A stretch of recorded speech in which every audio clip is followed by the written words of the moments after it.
Hey guys, Sam here. Just going to explain the reason I've split this podcast into two sections. In the first half hour of the podcast, we kind of realised that as it was being recorded that Kirk and Anthony hadn't exactly seen that many movies prior to Avengers: Age of Ultron, which is going to kick off part 2. All three of us did see Ex Machina, and I think maybe Kirk and Anthony saw perhaps one other film in this little section. And I saw most of the movies, but considering the podcast overall ran a little longer than we had anticipated, splitting this section in which we sort of casually touch on and babble about movies like Fast and Furious 7, Ex Machina, Shaun the Sheep the movie, CHAPPiE, the list goes on, from the rest of the bunch seemed to make a lot of sense to me. So there you have it. Thanks for listening, and I hope you all enjoy. Cheers. Hello everyone, you're listening to Sam's podcast, and I'm here with my good friends Kirk, Beatty, and Anthony. Say hi, guys. Hi, guys. Hello. And we are back for, I guess this is annual now, because this is the third time we've done it. We're going to talk about movies of 2015, and it's a bit late, but we've all been busy, and we were actually just sort of catching up, realised we had free time, so we're just kind of winging it, so do excuse our unpreparedness, I suppose. It's late for me, so I'm going to be weird. So, how was our year, everyone? Kirk, how was your year? This was a good year, I would say. I guess the biggest thing I did this year was that I visited that guy. No, not that guy. That guy. Me! Anthony, yeah. I went over to Texas and I visited him, and we went to a convention in Dallas, and I was there for his birthday as well, so that was fun. What else happened this year? Nothing. I guess, I was going to say, I guess not a ton happened, because then I started planning for my next trip overseas, but yeah. It was a good year. There was some very good films, and 2016 I'm probably more looking forward to than I was 2015. So there we go. Awesome, Anthony. I would say this is definitely a year for ups and downs. You know, when 2015 ended, I saw all over my Facebook and my Twitter, it was like, bye 2015, good riddance. You know, it was like Sandman just died in the mud pit. You know, it was good riddance, and I didn't get it. Like, I didn't understand why everyone was so upset. Like, I understand some bad stuff happened in 2015. Like, it wasn't the best year for the Earth. But for me personally, I had some really positive stuff. As mentioned earlier, Kirk came to visit. That was really cool. That was something, you know, I never thought that would happen. A long time ago, Kirk and I recorded a show about movie trailers that never aired. I never thought past that point that he would be here in Texas, and we would be doing the exact same thing we do online, but in person. That's so that beautiful. was fun. Exactly. It was a year of evolution, you know? It was a year of evolution. It was the year of I got into wrestling, and I got to see a good Star Wars movies in theaters with my family and my friends. It was the year I got half of it off from school and then returned to school. It was just... stuff happened in 2015. It was a year of events and craziness, and I feel like 2016 is going to continue that in a interesting way.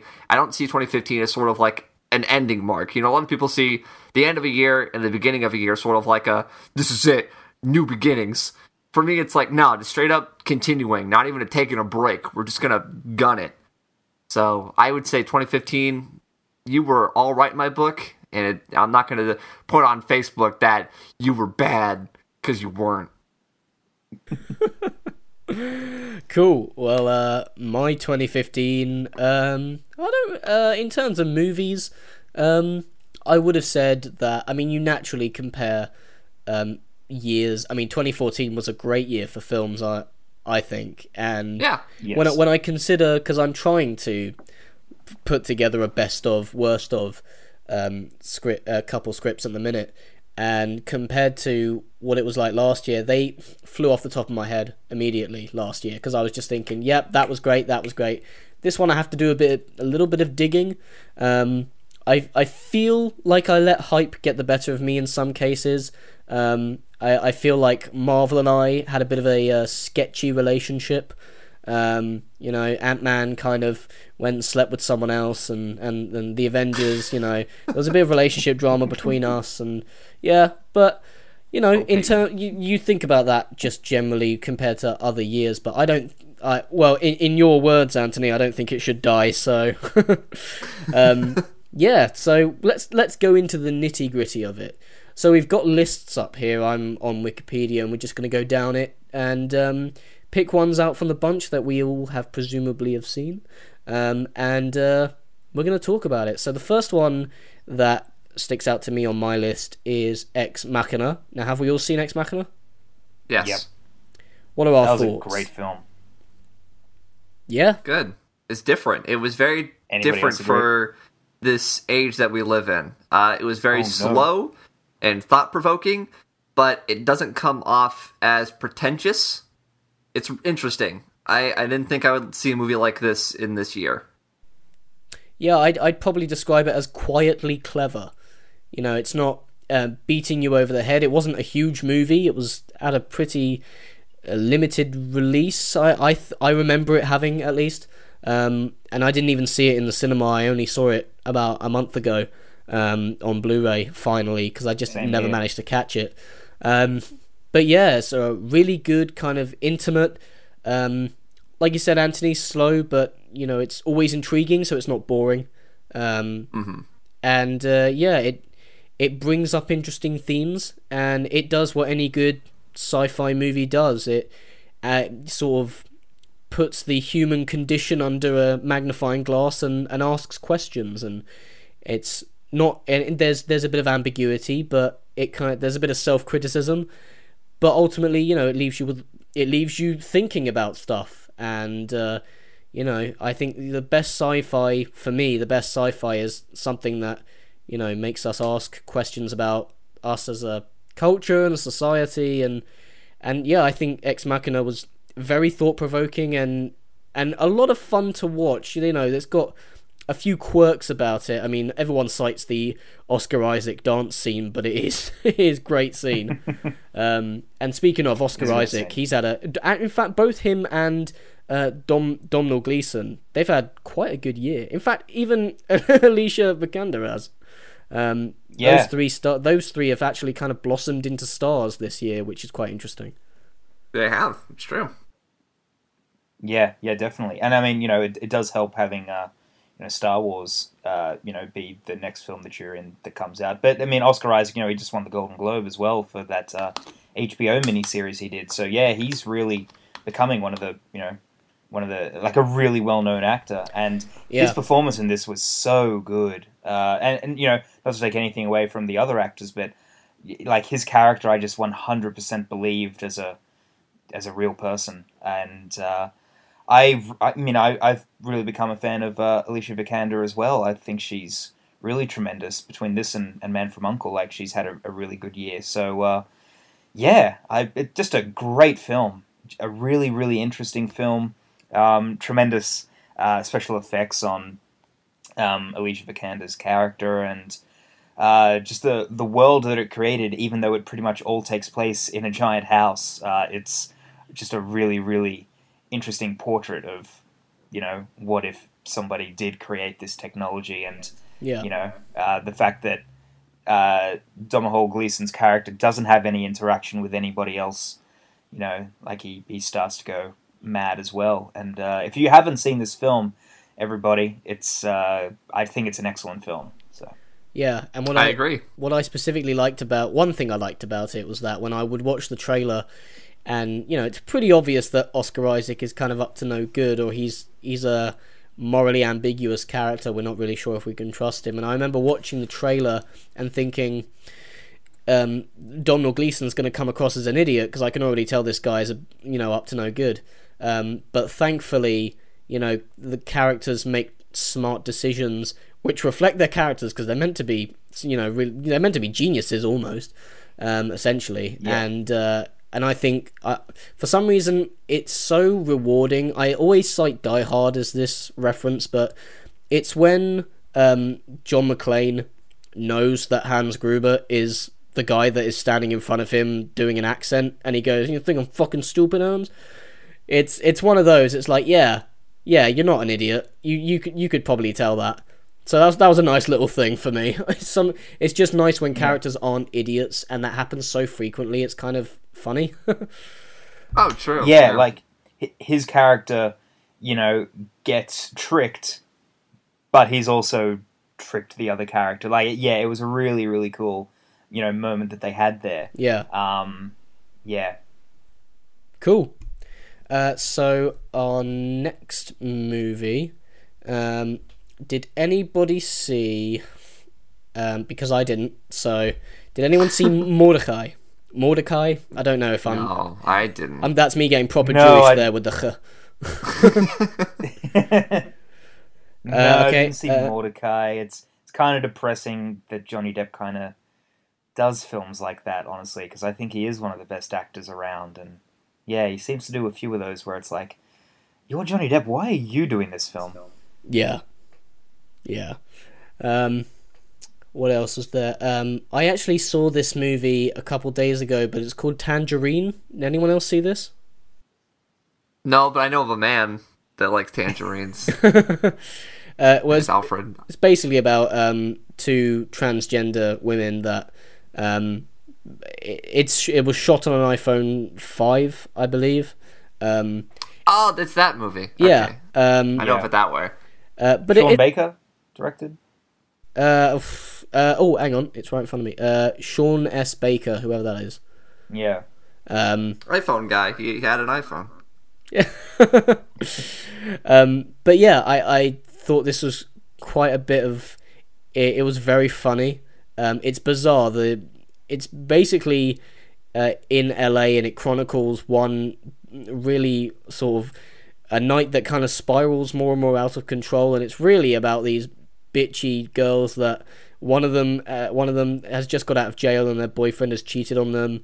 And while it sounds like a soap opera that no one wants to see, it's really funny.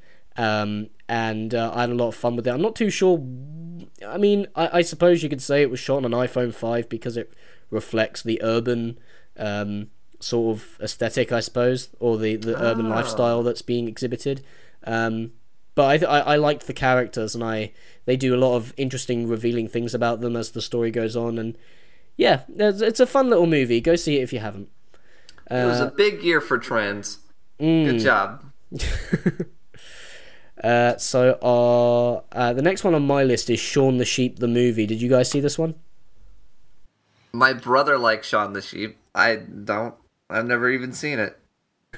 I did not see Shaun the Sheep, but it did just get nominated for Best Animated Film, didn't it? Yes, it did. Yes. Because Anthony said it did, so I'm going to assume it did. It did. That, like some Japanese films. I don't know. Did Inside Out get nominated? It's the Academy Award nominated Shaun the Sheep movie. There you go. Did yes, Inside Out get? It did. Got nominated. I didn't see that film either. Oh, that was really good. Yeah, Shaun the Sheep, funny, heartfelt, Aardman. It's great. It's done by the same people that do Wallace and Gromit, so you know what you're in for. They're pretty. Yeah. They've never really made a bad project, but it's a lot of fun, and yeah, it's a good sort. Actually, works quite well as a sort of silent comedy. There's very little dialogue, and yeah, good fun. I'm trying to find one that we all would have seen. I'm waiting for like a really. Oh, did anyone see Jupiter Ascending? No. No, I didn't actually. Oh, okay. Well, it sucked horribly. That's what I heard. It was done by the Wachowskis. Yeah, they tried. Yeah, again. and me personally, I like the first Matrix, and I and I loved Cloud Atlas. Have either of you seen Cloud Atlas?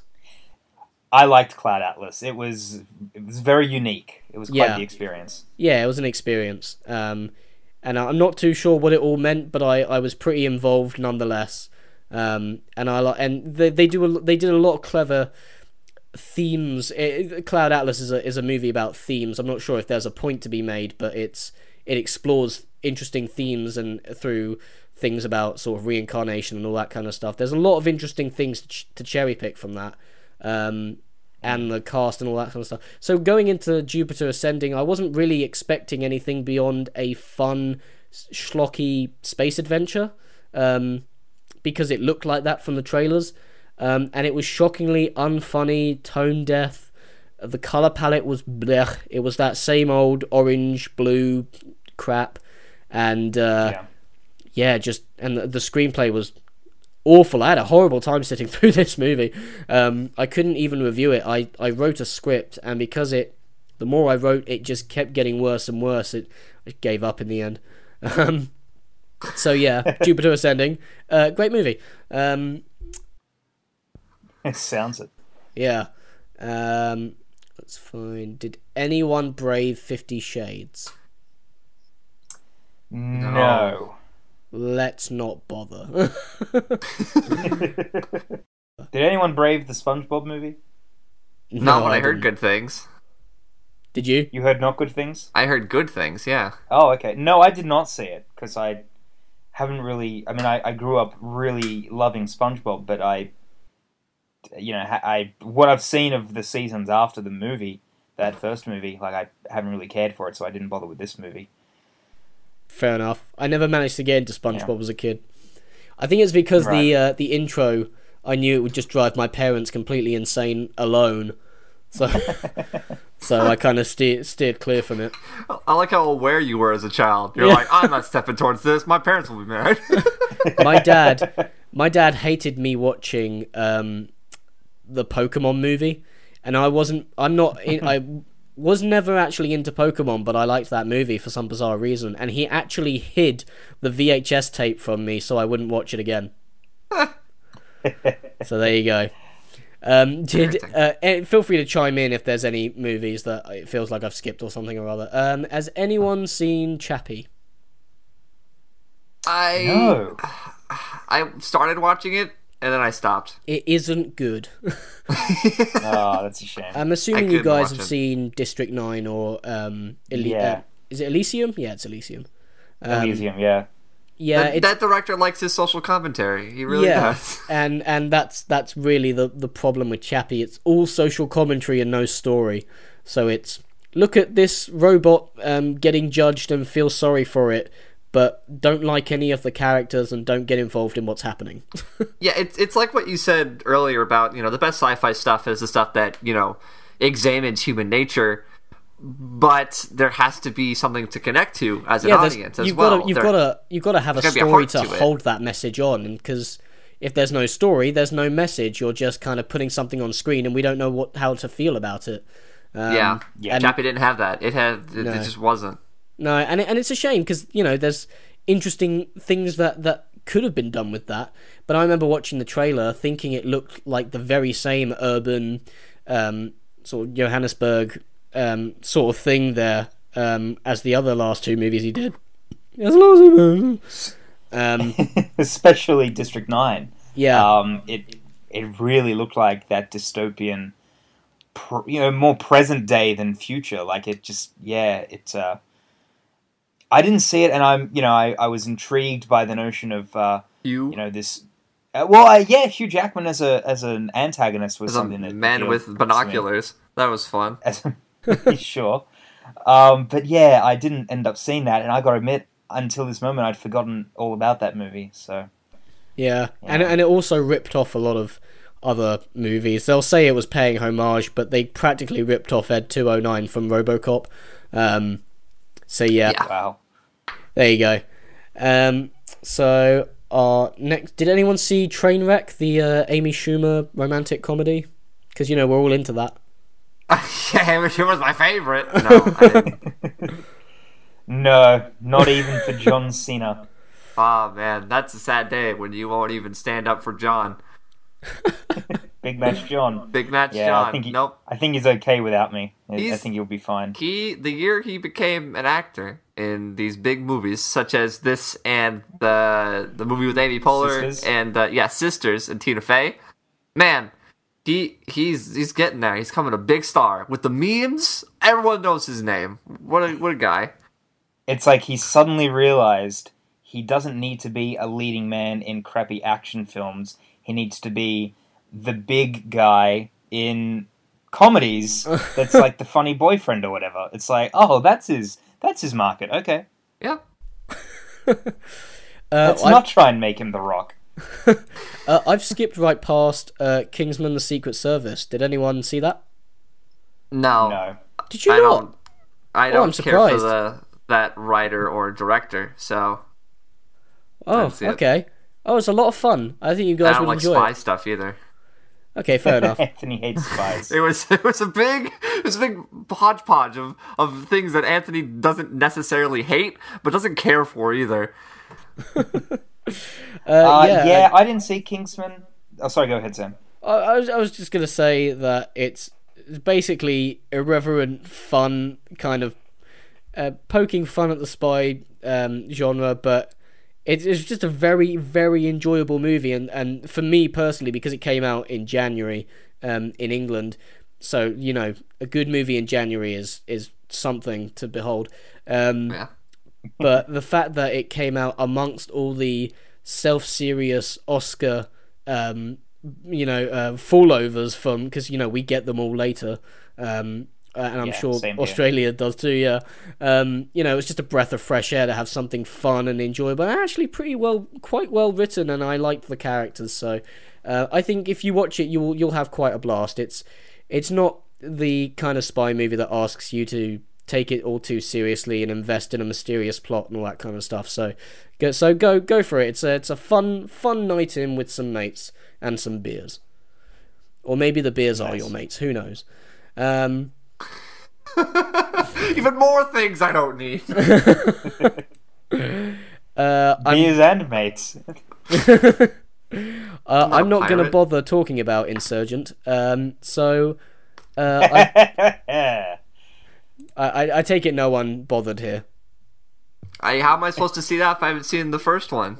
I'd be confused. I don't know what Shailene Woodley's up to. Now she was almost a Mary Jane. Her whole career's up now.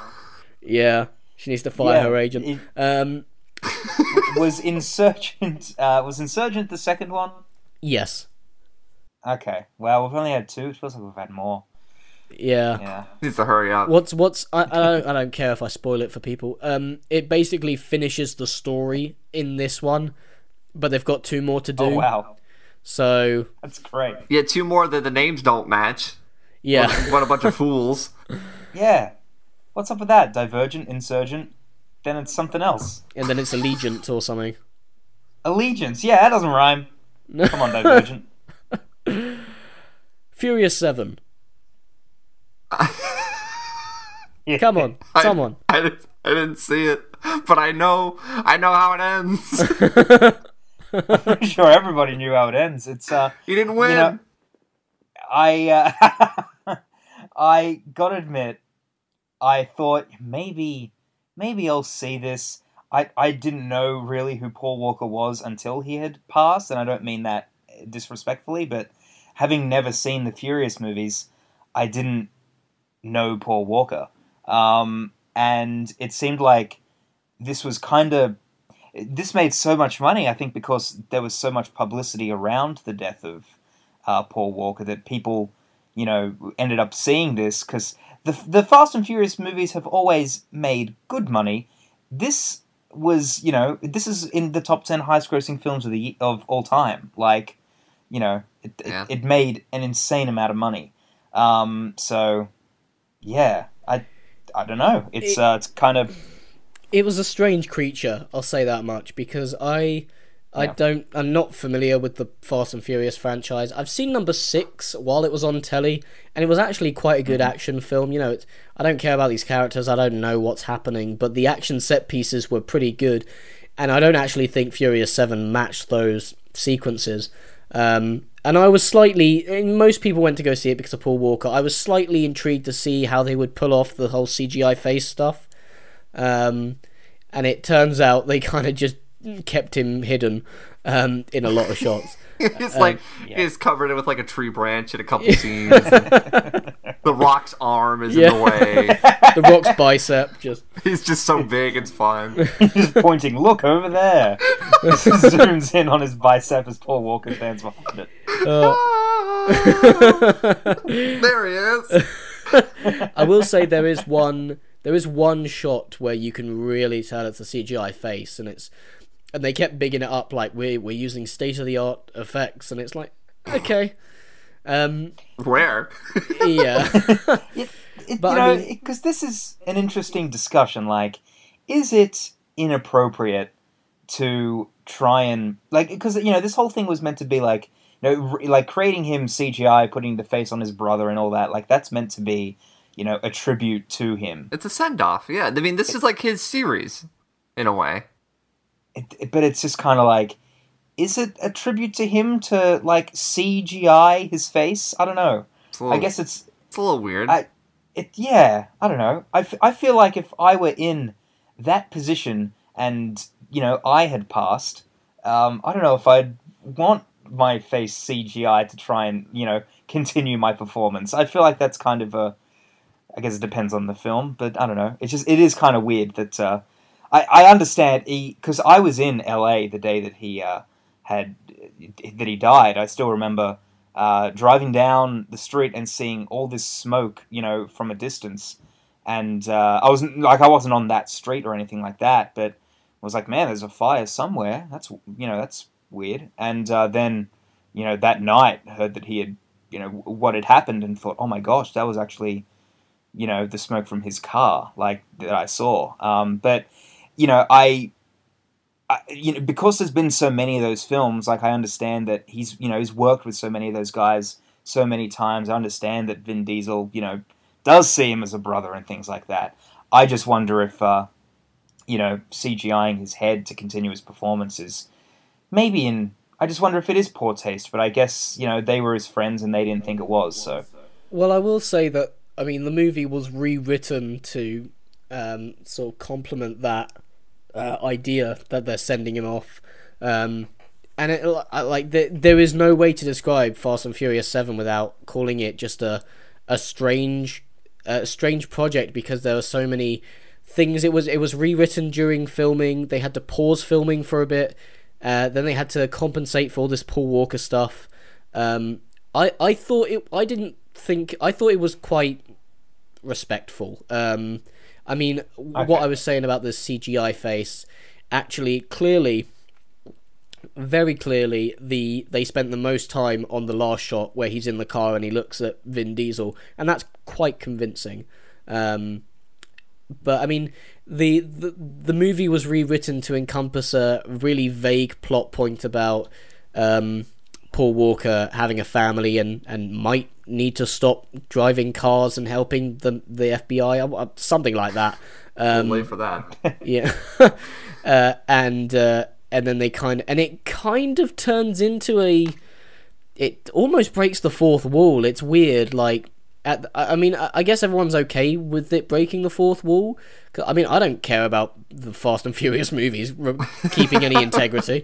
The expanded Fast and Furious universe is completely thrown into the trash. But the movie does quite literally turn around to the audience and go, right, there is no movie anymore. We're just gonna do a thing for Paul Walker, and it's respectful and it's nice, and the song's nice and all that kind of stuff. But it is weird. It's just weird. It's not consistent. I thought it was an entertaining action movie overall. I don't like how much they're sucking out the whole Paul Walker death thing, because on the DVD there is a funeral scene in the movie for a different character, and on the DVD CGI someone else's face on there. Yeah, and on the DVD they have put in Vin Diesel looking sad in a suit with Paul Walker standing there as well in a funeral suit, and that seems really calculated and manipulative to me. I don't like that. But it was an interesting thing overall. It's a fun little action movie. If anything, it's just, you kind of just want to watch it out of curiosity to see how they pull it off. But number 6 was the better action movie, so there you go. Ronda Rousey is in it. Remember when she was all the craze this past year? Yes. What happened? I haven't heard from her in like a month. Yeah. Everyone was talking about her. Tell you what happened to her. She lost a match, and then everyone was like, "Ooh, all right, see you later." Yeah, it's funny how that apparently happens. losing a match means you're instantly not qualified to play Miss Marvel. Yeah, exactly. You can't do cereal commercials now. Sorry. Get out of here.